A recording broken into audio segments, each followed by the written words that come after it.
Friends, இன்னைக்கு வீடியோவில் நான் ரொம்ப டேஸ்டியான ஹெல்தியான பாதாம் பால் எப்படி சுலபமாக வீட்டிலே செய்யலாம் அப்படின்ற வீடியோ தான் ஷேர் பண்ணியிருக்கேன்.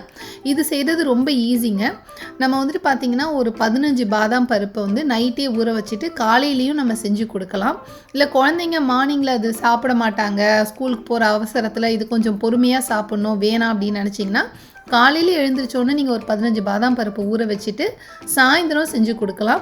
இது சில்லுன்னு சாப்பிட்டாலும் நல்லாயிருக்கும், ஹாட்டாக சர்வ் பண்ணாலும் சூப்பராக இருக்கும்.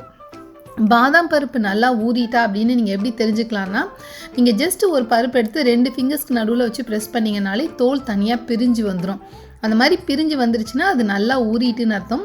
ஸ்கின்னை ஃபுல்லாக ரிமூவ் பண்ணிடலாம். நம்ம இன்றைக்கி வந்து பார்த்திங்கன்னா நான் 15 ஆல்மண்ட்ஸ் எடுத்திருக்கேன். 2 பேருக்கு வந்துட்டு 15 ஆல்மண்ட்ஸ் சரியாக இருக்கும். எந்த ஏஜாக இருந்தாலும் நம்ம இதை செஞ்சு சாப்பிட்லாம்.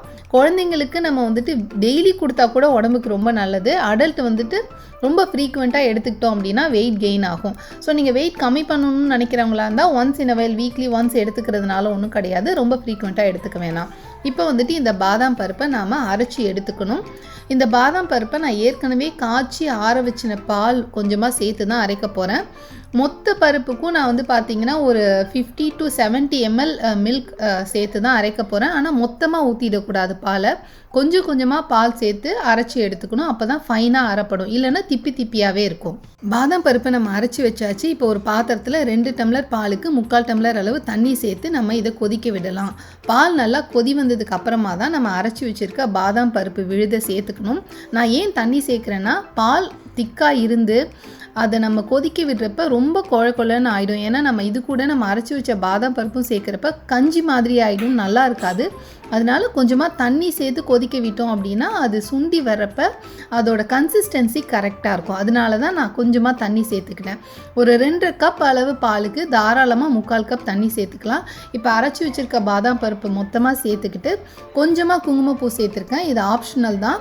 இது ஒரு நல்ல ஒரு கலர் கொடுக்கும், உடம்புக்கும் நல்லது குங்குமப்பூ. இது கூட நீங்கள் இனிப்புக்கு வந்துட்டு சுகரோ இல்லை வெல்லமோ நாட்டு சர்க்கரையோ உங்களுக்கு எது பிடிக்குமோ அது சேர்த்துக்குங்க. பட் உடம்புக்கு நல்லது அப்படின்னு பார்த்தீங்கன்னா ஹனி சேர்த்திங்கனாலும் நல்லது, நாட்டு சர்க்கரை சேர்த்தாலும் நல்லது.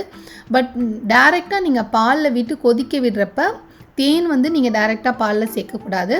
வெல்லமாக இருந்ததுன்னா நீங்கள் ஏற்கனவே யூஸ் பண்ணது வெல்லமோ நாட்டு சர்க்கரையோ ஏற்கனவே யூஸ் பண்ணதாக இருந்தால் டைரெக்டாக பாலில் சேருங்க, இல்லைனா பால் திரிஞ்சு போகிறதுக்கு வாய்ப்பு இருக்குது.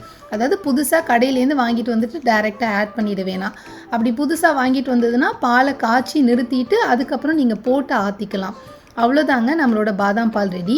உங்கள் குழந்தைங்க வந்து பார்த்திங்கன்னா வெயிட் ரொம்ப கம்மியாக இருக்காங்க, இல்லை சாப்பாட்டு விஷயத்தில் ரொம்ப சூஸியாக இருக்காங்க, நிறைய நட்ஸ் எல்லாம் எடுத்துக்க மாட்டாங்கன்னா இந்த மாதிரி டிஃப்ரெண்ட்டாக ட்ரை பண்ணி பாருங்கள். வீடியோ பிடிச்சிருந்துன்னா மறக்காமல் லைக் பண்ணுங்கள்.